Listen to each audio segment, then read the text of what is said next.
you had your turn. Remember how hard you fought to get pantry out? It has been ruled unconstitutional.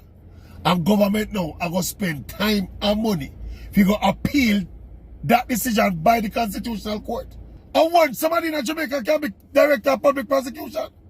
Bless up, my people. Welcome back to the channel. It's a girl and Isabel Rose. Thanks for all the new subscribers. Thanks to returning subscribers. If you're new to the channel, subscribe. Turn the post notification bell on. Put it on all so you won't miss an upload from me.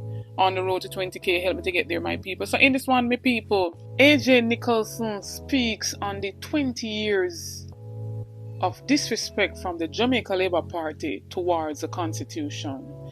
And KD Knight speaks out on DPP Paula Llewelyn not willingly wants to demit office. Stay tuned for the details at hand. Don't forget to like, share and subscribe to the channel. Run go over to my other platform. Subscribe over there. Get that channel to 1k for me, please and thanks.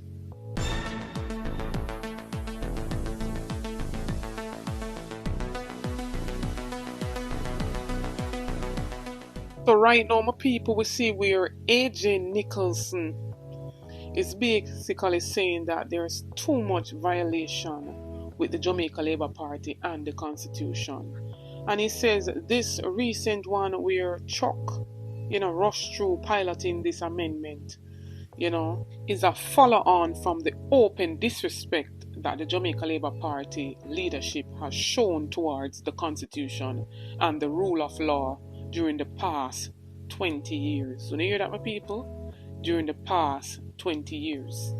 Over the course of that period of time, a series of violations has flowed from their perfidious approach to the Constitution, too often to the detriment of less privileged and their interests. And surely it cannot be dismissed that a link exists between that reckless example displayed by a segment of the authorities towards the laws of Jamaica and the undignified interaction that reigns right across the board. The starting point was in 2003, late in Edward Seaga's leadership, with a precipitous downward trajectory set in motion after the Privy Council declared that for transition to the CCJ, which is the Caribbean Court of Justice, the constitutional route was by means of a consensus vote in Parliament. After that declaratory judgment sought by them and others, Seaga made two game-changing pronouncements.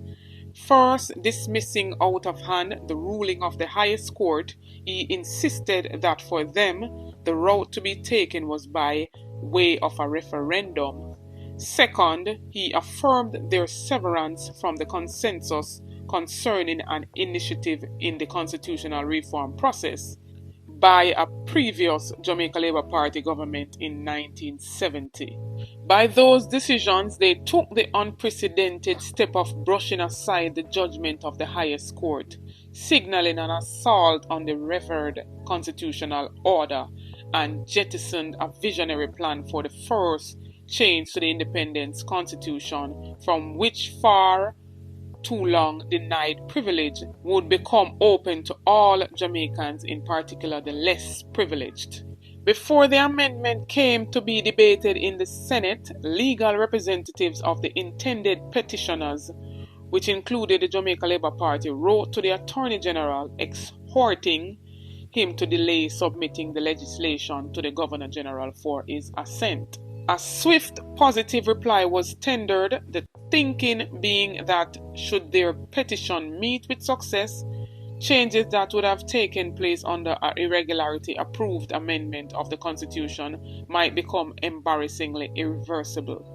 A clear principle within the practice of good governance. Sadly, Jamaica suffered the disappointment of witnessing a continuing show of disrespect for the constitutional construct under the leadership of Bruce Golding, who soon came to assume the prime ministership.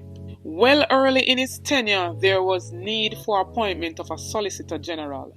His rejection of a recommended appointee led him to take issue openly with the Public Service Commission and constitutional powers and duties imposed upon that body within the position of Governor General, becoming unfortunately embroiled in the transgression. There then followed a frightful episode in Jamaica's governance practice, which the Prime Minister referred to as encompassing, where constitutional rights end. His and his Attorney General's handling of the Dodos extradition issue was perplexing and way outside of the bounds of proper regard for the rule of law, causing an unforgettable upstir internally and searching questions asked externally about Jamaica's commitment to good order. Andrew Holness took over the party leadership in 2011, and during his tenure, a woeful series of transgressions have been directed against the sanctity of the Constitution. While the rejection of the ruling of the highest court under the leadership of his mentor, Edward Seaga, amounted to a history-making assault on democracy in the Jamaica, under Holness' leadership, the irreverence has assumed dumbfounding proportions.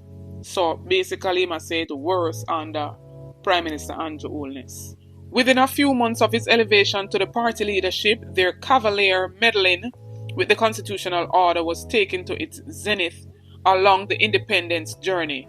Research has failed to unearth any type of constitutional violation anywhere within the Commonwealth that compares with the machinations that they sadly employed in order to prevent the required legislative approval for Jamaica to make transition to accessible regional court.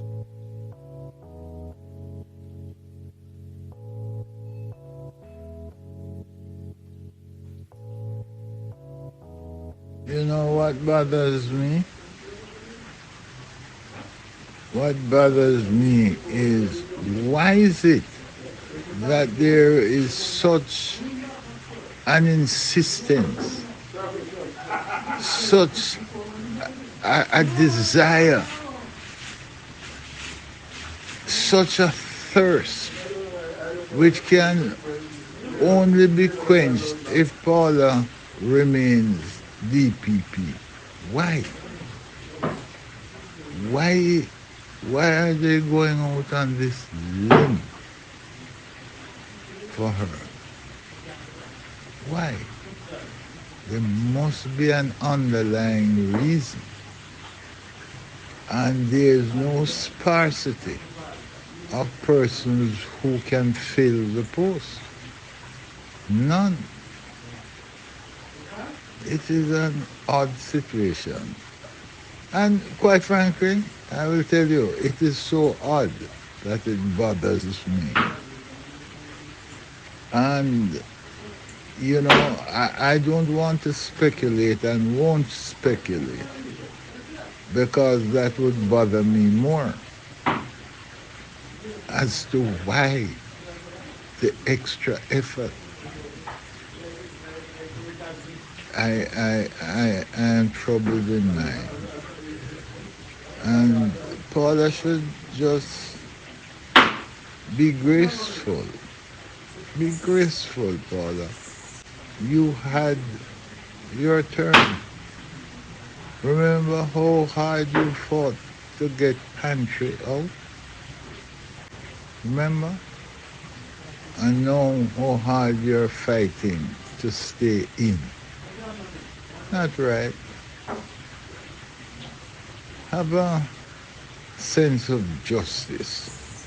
There are persons in the department who expect to become DPP. But the way you are going, they will find themselves on the retirement list before they can get there. Something is not right in the state of Denmark. It has been ruled unconstitutional. And government now are going to spend time and money if you go appeal that decision by the Constitutional Court. And once somebody in Jamaica can be director of public prosecution. I don't understand it. Eh? Why the mafia government go to so much length to make sure say this particular individual hold on to the position of the director of public prosecution? Me don't understand it. And as we tell you, say common sense time, you know, and a legal technical this time now.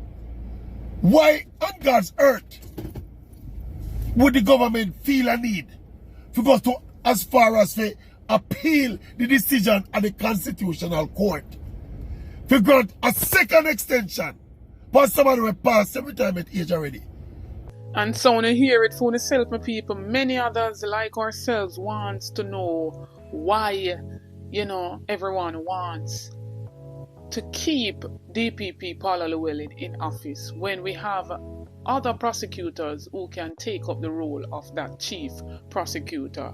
And it begs to question, some saying that, she have secret for all of those who are coming out so strong for her, or most of them. And she's basically shielding them. Talk up and tell me as well when you think about AJ Nicholson coming out saying that it has been, over 20-year period where the Jamaica Labour Party is constantly disregarding, disrespecting the Jamaica Constitution.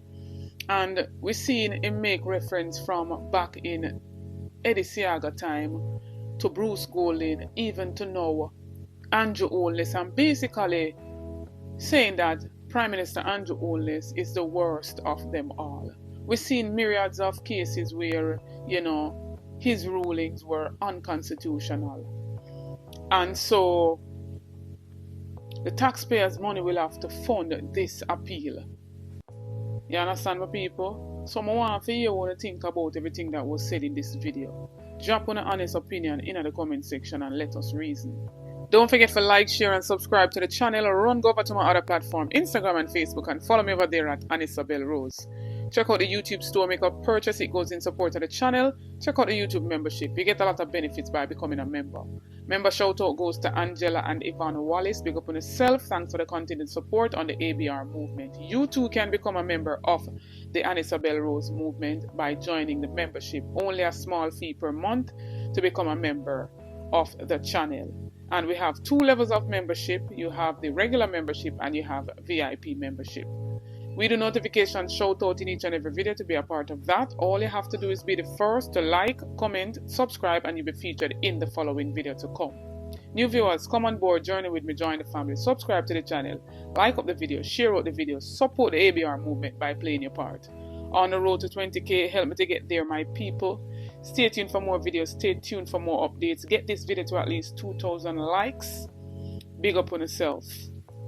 The following is a public service announcement. The Diaspora Crime Intervention and Prevention Task Force and One Jamaica Legal Defense Foundation invite Jamaican patriots and friends in the tri-state area to the second staging of a call to action. Meet us on Friday, May 10th, 9 a.m. to 1 p.m. at Jamaica's Consulate, located at 300 East 42nd Street, corner 2nd Avenue in Manhattan. That's a call to action for Jamaicans and friends of Jamaica who are seeking the best solutions for Jamaica. May 10th at 9 a.m. at the Jamaican Consulate at 42nd Street and 2nd Avenue. Listen to Reason with Radigan Saturdays at 3 p.m. on Reggae Global Radio and YouTube for updates.